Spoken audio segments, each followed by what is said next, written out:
Hello, I am at the Moore rehearsal rooms with Gary McNair, who is one of the writers and the director of the Deficit Show. Gary, tell us a bit about the show. Well, the Deficit Show is a bit of a clam jamfrey of different scenes and responses that the writing collective and the actors involved in the cast have made to the deficit, to the situation, the fiscal situation that the country's in at the moment. That would probably be its tightest nutshell I could give you it in, other than to say that it's going to be musical, cabaret, sketch. A variety show. Yes, a big variety show, yes. Yeah. And there are 12, 14, 15 writers involved? Yeah, thereabouts, yeah. How has that been?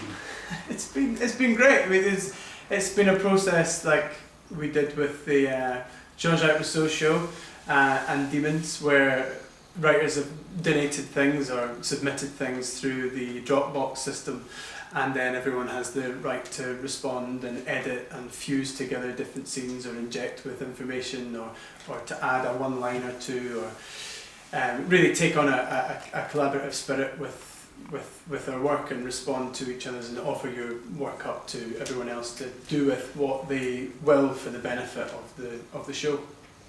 So this is a development of two other attempts to work in this collective way. Yeah, I guess it's probably more a continuation than a development. The cast are so well at taking on so many different pieces of performance that have landed in the final script, and have been so great at responding to the cuts we've made through the week, because we've had to make so much sense of all these different pieces and try and fuse a logic throughout them.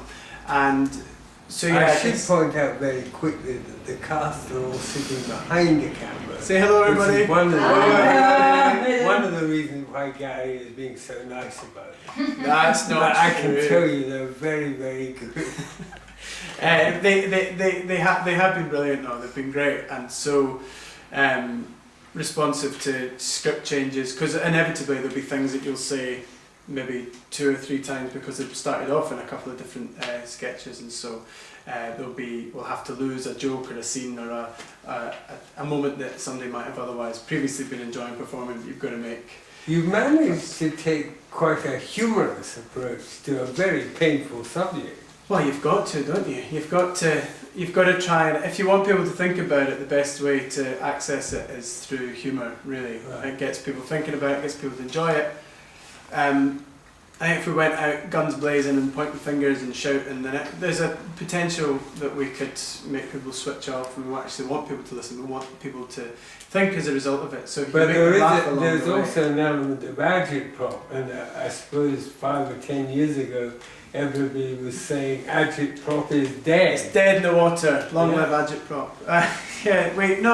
It's been interesting. A lot of people have been saying that over the last few shows that the guys have made, that it seems like some sort of revival for that style of theatre. But yeah, I mean, it's like with all these things. If people say something goes away, maybe because momentarily somebody wasn't doing it, but that doesn't mean that there's not a desire for that kind of work. Yeah, I mean, there's no doubt. Who knows? Next show we might do it in style of a Charleston, start to finish. So we'll revive that next. Well, I do hope you'll come and see this show, because it's highly entertaining, it's highly relevant, and it's about something that affects all our lives.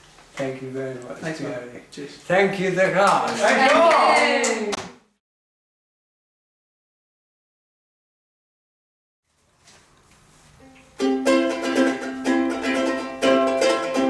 In 1945, we'd been at war for 7 years. The country'd never been in such a mess. The national debt would make you wince. The population lived on mince, but we still had cash to build the NHS. Don't you try and tell me there's no money. Don't you try and tell me that we're strapped. If you said that socially minded post-war leader Clement Attlee, he'd dutifully see that you were slapped. So what's the secret deficit they keep talking about? It's the difference in what's going in and out. Income tax has dropped so low, expenditure is up. Oh no, cause the banks all failed and we're all bailed them out. Oh, don't you try and tell me there's no money. Don't you try and tell me that we're skint. We're the 7th richest nation, but our wages hit stagnation, and we never get our share of what is coming out the mint. But hang on, if we're out of work, not earning any cash, the tax intake will plummet through the floor. The welfare state's less wealthy just to keep the nation healthy, and the government will have to borrow more. Oh, don't you try and tell me there's no money. Don't you give me that old crock of shit. Stop talking out your jackses. If the rich just pay their taxes, then there wouldn't be a fucking deficit.